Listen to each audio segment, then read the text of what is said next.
En este tema conversamos en CNN Chile con la ministra del Trabajo, Evelyn Matei. Ministra, bienvenida, gracias por acompañarnos. Y lo primero que quiero preguntarle... Hola, Mónica. Hola, Daniel. Hola. Es, ¿a qué políticas específicas de este gobierno usted atribuye, entre otros factores, me imagino, la baja en el desempleo? Explíquele a la gente a cuáles políticas. Básicamente un tremendo aumento de la inversión, que tiene que ver con políticas macro que han sido muy cuidadosas, con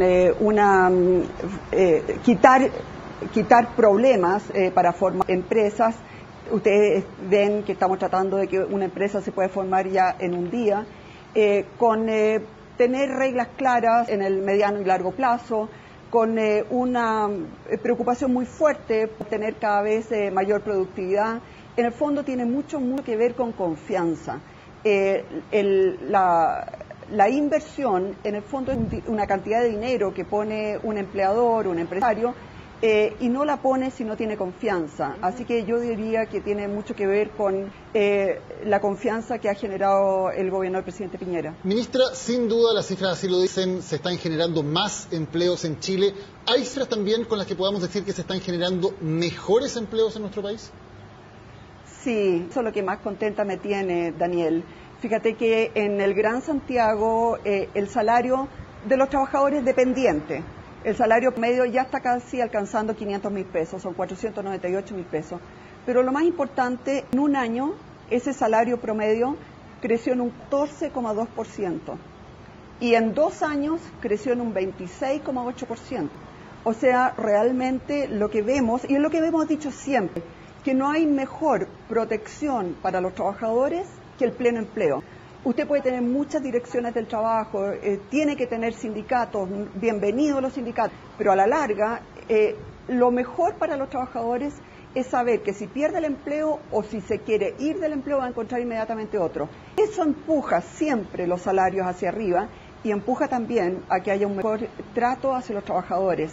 En general tenemos mucho más contratos, mucho menos trabajadores independientes. Todavía tenemos que hacer un énfasis mucho más grande en que se paguen las cotizaciones, lo que se debe. La Fundación Sol da una cifra de 1 millón de salarios precarios. ¿Ustedes coinciden con esa cifra o no tienen cifras distintas como contrarrestarla? Mire, la verdad es que la Fundación Sol es mucho más una institución muy ideológica, muy política, más que de buenos economistas. Lo que ellos nunca dicen, por ejemplo, es cuánto habrán sido los salarios precarios hace 4 años atrás, cuando la tasa de cesantía era más que el doble ahora. Entonces, realmente siempre sacan algún tema de cómo decir que las cosas están súper mal ahora, pero nunca dicen lo peor que estaban antes. Entonces, realmente lo que dice la Fundación Sol a estas alturas no son el salario promedio en el Gran Santiago. Perdón, en este momento, los empleos precarios, ministra. Los empleos precarios según las cifras de ustedes. No es posible. No lo sabemos. Se puede determinar, pero en este momento, con las cifras que estamos teniendo hoy día de la Universidad de Chile, obviamente que no hemos tenido tiempo de mirar eso, no tenemos todavía las bases de datos. Lo que conocemos son las cifras globales. La cantidad de gente pero que está... en todo caso, cuando usted ve, que cada vez hay más gente con contrato, que los salarios promedios han crecido en un año en un 14,2%, en 2 años han crecido en un 26,8%, obviamente que hay mucho menos trabajos precarios que los que habían antes. Todavía hay trabajos que pagan mal. Y en ese sentido estamos haciendo un tremendo esfuerzo para que la capacitación de verdad le sirva a los trabajadores. Nos encontramos nosotros con una situación en que la mayoría de las capacitaciones duraba 19 horas, costaba 70.000 pesos y no le provocaban ningún cambio ni en el salario ni en la empleabilidad a los trabajadores. Nos estamos yendo ahora a capacitaciones mucho más largas, con OTEC, con capacitadores sin fines de lucro que realmente enseñan a hacer un oficio de tal manera que la persona que obtenga un trabajo no gane el mínimo. Nos estamos enfocando mucho, por ejemplo, a que las personas puedan ser soldadores. Ahora vamos a licitar 2.000 cupos para conductores profesionales. son personas que pueden partir ganando 500, 600 mil pesos. Entonces, estamos cambiando también el sistema de capacitación de tal manera de ir terminando con esos empleos precarios. Ministra, y con este escenario tan positivo de acercarse al pleno empleo, de tener tasas de desempleo cada vez más bajas, ¿no ha llegado el momento en que también, por ejemplo, el sueldo mínimo pueda tener un aumento importante sin afectar las tasas de empleo en Chile? ¿No llegamos ya al punto en que eso podría ser parte de la discusión? Sí, el tema es, ¿no es cierto?, cómo realmente a las personas que están ganando el salario mínimo logramos capacitarlos, mejorar el salario mínimo, pero también mejorar su productividad. Nosotros vemos, por ejemplo, que hay ciertos empleos que perfectamente se pueden hacer desde otros países, donde tienen salarios mínimos mucho más bajos que nosotros. Por ejemplo, algunos de los trabajos que se hacen en Chile también se pueden hacer en Perú. Y en Perú el salario mínimo en este momento son 140 mil pesos chilenos, mucho menos que Chile. Entonces siempre está ese tema y por eso que es tan importante la capacitación, sobre todo dirigida a las personas de familias más vulnerables, porque en la medida que los capacitamos y pueden producir más y son más productivos, obviamente que podemos aumentar los salarios sin que eso signifique cesantía. Ministro, hoy día usted con el presidente decían vamos a seguir trabajando en crear más empleos. Evidente, eso es un parte de la pega, digamos, lo que ustedes quieren hacer, pero si además vamos a trabajar en mejorar salarios y dignidad. ¿Qué le falta más a los trabajadores que están más desprotegidos en Chile? ¿Mejores sueldos o más dignidad en sus trabajos? Y si es dignidad, ¿en qué cosas específicamente? Ambas. En primer lugar, a mí me encantaría ver un diálogo mucho más rico entre trabajadores, entre en el fondo organizaciones sindicales y empleadores. Creo que en eso nos hace falta muchísimo todavía por dar, organizaciones sindicales. Por otra parte, el trato, mire, yo he visto a veces baños de trabajadores donde ninguno de ustedes ni yo nos gustaría ir, ni nuestros hijos. Entonces, si nosotros no estamos dispuestos a ir a esos baños, no veo por qué le tenemos ese tipo de baños a los trabajadores.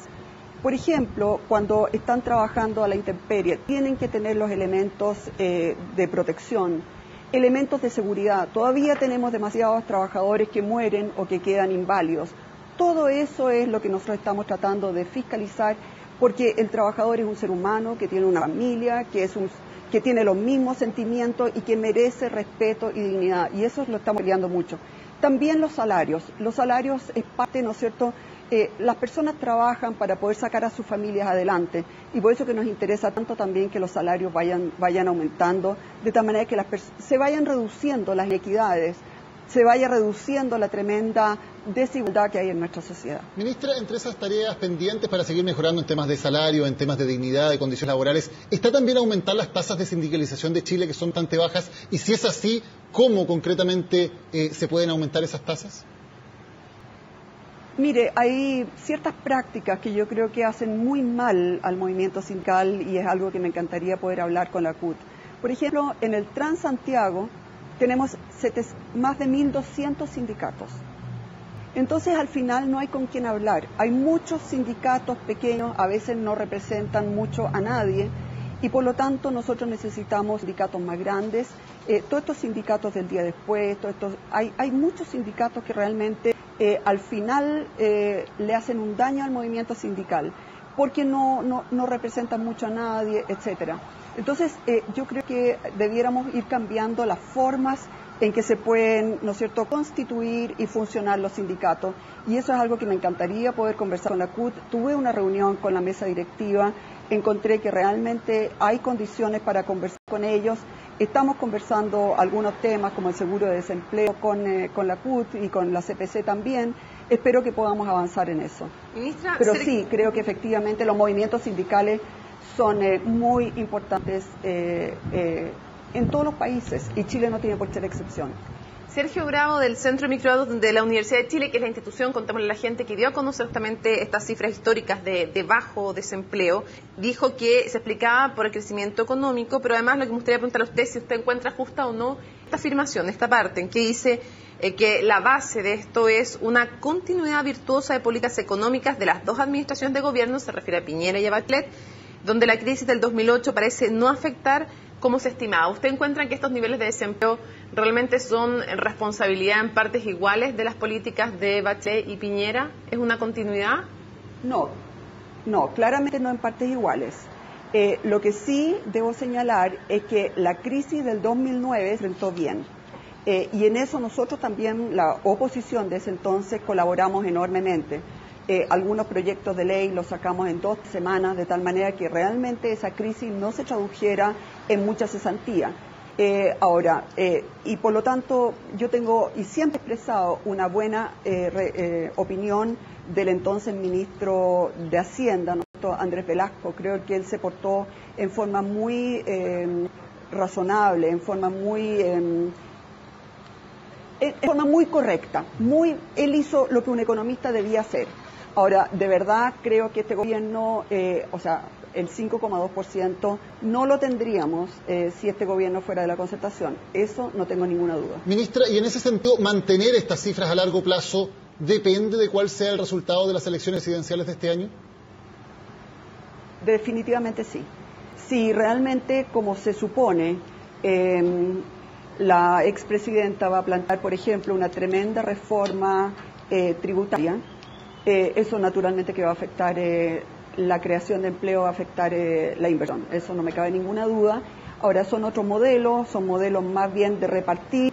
El modelo nuestro es una preocupación por el ser humano, por la gente de escasos recursos, pero con otras recetas, con recetas de pleno empleo, con recetas de mucha inversión, con recetas también de cuidar mucho los derechos de los trabajadores y de los consumidores, pero menos de forma tributaria. Y dentro de la alianza, ¿garantizan de igual manera estas cifras de empleo y económicas en general Lawrence Goldburn que Andrés Alamán, o alguno las garantiza mejor? A ver, Mónica, nadie puede garantizar ninguna cifra, lo primero. Si viene nuevamente una crisis terrible que a nosotros nos afecta, cualquiera que sea el gobierno va a sufrir la cifra de desempleo. Ahora, yo de verdad creo que nuestro sector, y en ese sentido probablemente ambos precandidatos representan bastante lo mismo, tienen asesores parecidos. Yo obviamente soy más cercana a uno de ellos, pero el tema es que nosotros creemos muy firmemente, y esa es una receta, por ejemplo, uno la ve también en Alemania, ¿no es cierto? Un gobierno de centro derecha en Alemania, que básicamente siempre se ha preocupado del tema de creación de empleo, y de hecho es el único país de Europa que no está teniendo desempleo en este momento. Hay algunos gobiernos, hay algunas coaliciones que ponen mucho más énfasis, ¿no es cierto?, en las reformas tributarias, pero siempre afecta la inversión y siempre afecta el empleo.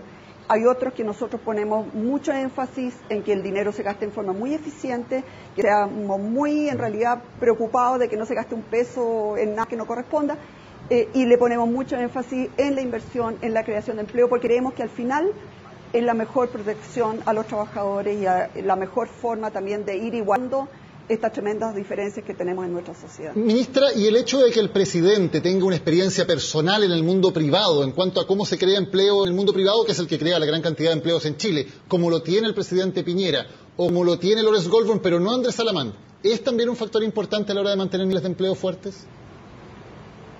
Es un factor importantísimo, Daniel.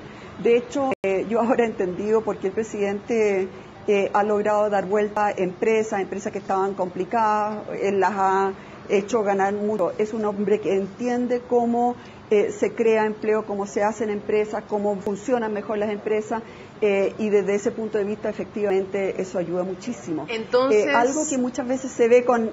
¿sí? Ministra, entonces, ¿Lawrence Goldburn tiene en ese sentido una ventaja por sobre Andrés Alamán?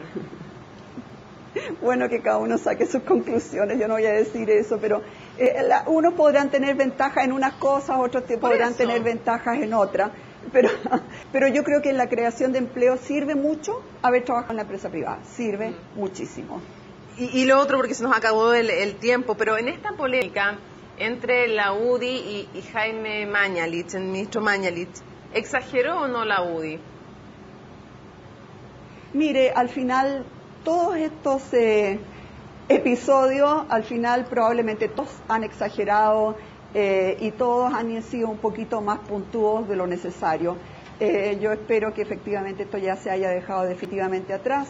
Yo los quiero a ambos, a la directiva de la UDI, quiero a Jovino Noboa, quiero también a Jaime Mañalich, y me da mucha pena cuando veo este tipo de tonteras que en realidad no le hacen bien a nadie. ¿Y le encuentra razón a Jovino Noboa en las críticas bien duras que ha hecho en torno a que el gobierno ha abandonado el ideario de la derecha, que está avergonzado?